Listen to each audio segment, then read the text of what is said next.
తెలుగు రాష్ట్రాలు భగ్గున మండుతున్నాయి. మునుపెన్నడూ లేనంతగా రికార్డు స్థాయిలో ఉష్ణోగ్రతలు నమోదవుతున్నాయి. నల్గొండ జిల్లాలో 47 డిగ్రీల ఉష్ణోగ్రత నమోదైంది. 1-2 జిల్లాలు మినహా దాదాపు అన్ని జిల్లాల్లో 43 డిగ్రీలకు పైగా ఉష్ణోగ్రత నమోదైంది. ఆంధ్రప్రదేశ్లోని గుంటూరు జిల్లాలో జనం హడలిపోతున్నారు. గురజాలలో అత్యధికంగా 46.2 డిగ్రీల ఉష్ణోగ్రత నమోదైంది. తెలంగాణలోని కరీంనగర్, నల్లగొండ జిల్లాల్లోనూ ఇదే స్థాయిలో ఎండలు ప్రతాపాన్ని చూపిస్తున్నాయి. కరీంనగర్లో వడగాల్పులు జనాలను గజగజలాడిస్తున్నాయి. మరోవైపు మండుతున్న ఎండలు జనం ఉసురు తీస్తున్నాయి. వడిదెబ్బకు జనం పిట్టల్లా రాలిపోతున్నారు.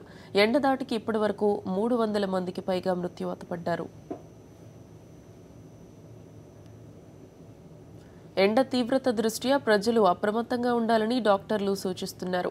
కనీస జాగ్రత్తలు పాటించడం వల్ల ఎండ నుండి ఆరోగ్యాన్ని కాపాడుకోవచ్చని చెబుతున్నారు.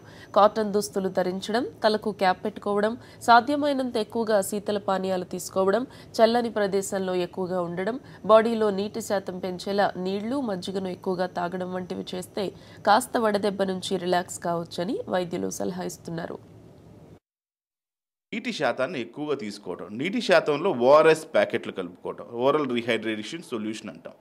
ఓరల్ రీహైడ్రేషన్ సొల్యూషన్ ఇది ప్రతి షాపులో దొరుకుతుంది, ప్యాకెట్స్గా దొరుకుతుంది. వీటిని వాడుకోవచ్చు. ఇది కాకుండా మీకు ఇంకా కావాలి అనుకుంటే రాగంబలి, మజ్జిగ, శీతల పానీయాలు, రాగంబలి, మజ్జిగ, తర్వాత కొబ్బరి నీళ్ళు, ఇలాంటివి ఎక్కువ శాతంలో మన నీళ్లు శరీరంలోకి పంపించాలి.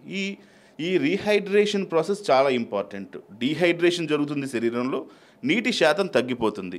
రీహైడ్రేషన్ ద్వారా నీటి శాతం శరీరంలో పెరిగే అవకాశం ఎక్కువగా ఉంటుంది.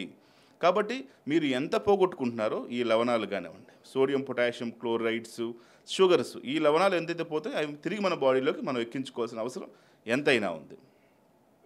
సో ఇది చాలా ముఖ్యమైనటువంటి విషయం. కాబట్టి మీరు నీడ పట్టున ఉండటం, ఎక్కువ ఫ్లూయిడ్స్ తీసుకోవటం ద్వారా, ఈ శీతల పానీయాలు తీసుకోవడం ద్వారా, అంటే కూల్ డ్రింక్స్ కాదు, ఎయిరేటెడ్ డ్రింక్స్ కాదు, కార్బోనేటెడ్ వాటర్ కాదు, కార్బన్ డైఆక్సైడ్ ఎక్కువ ఉన్నటువంటి వాటర్స్ కూడా కాదు, తీసుకోవాల్సింది కేవలం శీతల పానీయాలు మాత్రమే. ఇటువంటి శీతల పానీయాలు తీసుకోవడం వల్ల ఏవైతే మనలో శరీరం నుంచి వెళ్ళిపోయినటువంటి లవణాలు ఇవన్నీ కూడా పెరిగే అవకాశం ఉంటుందన్నమాట.